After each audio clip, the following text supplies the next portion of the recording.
The government's going to shut down in 3 days, 10 hours, 5 minutes, and 9 seconds. 7. The Senate has acted, and we've done it with bipartisan cooperation. We've passed the only bill that can avert a government shutdown Monday night. I said this on the floor, I say it again, this is it. Time is gone. Our rules are different than the House. The bill would pass the House. The bill that we just passed would pass the House overwhelmingly. If the Speaker had the courage to bring it to the floor and let 435 members of the House of Representatives vote, I think they should think very carefully about their next step. Any bill that continues to play political games will force a government shutdown. They need to accept what we just passed. To be absolutely clear, we are going to accept nothing as it relates to Obamacare.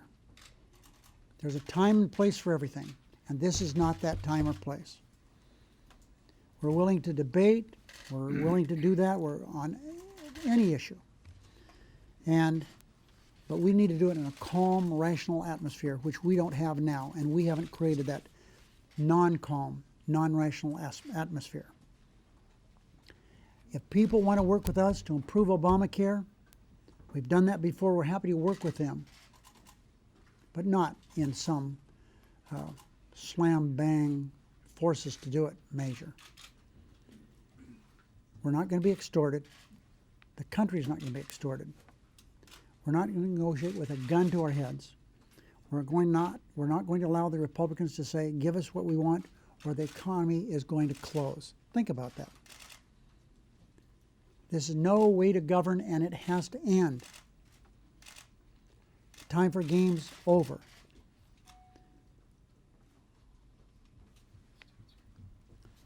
The American people, not surprisingly, expect their elected officials to act like adults, reasonable adults, not adolescents desperate for any attention they can find. Think about how this rump group, the Tea Party Anarchists, think how they look to the American people sitting around a kitchen table worrying about a job. You know, it has tremendous impact. I read on the Senate floor today the headlines from one newspaper today. One newspaper. 12 different headlines about how bad things are if the government shuts down. These weren't editorial. These were not op-ed spots.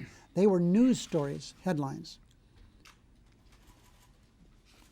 The middle class, working men and women in this country are the ones we who were elected to serve. That's who we should be thinking about. They're the ones who are going to pay the price if these rump Republicans force a government shutdown. Middle-class families all over America do their very, very best every day to make ends meet and provide for their families.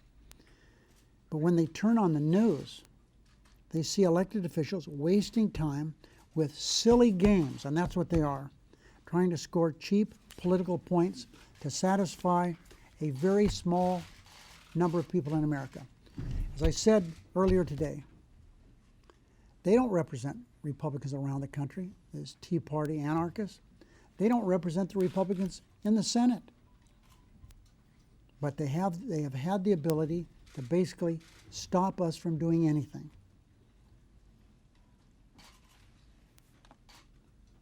How do you think they feel? Here's a president who less than a year ago won an election by 5 million votes. 5 million votes.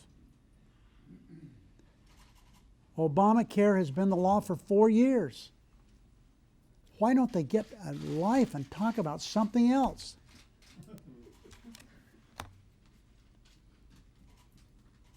People deserve better. So I say to my Republican colleagues, you better put an end to this hostage taking, because to go further, you should accept our bill or let the whole House vote on it. I say that to the Speaker. Time's winding down. 3 days, 10 hours, and 15 seconds. America deserves better than what they have tried to do to our country.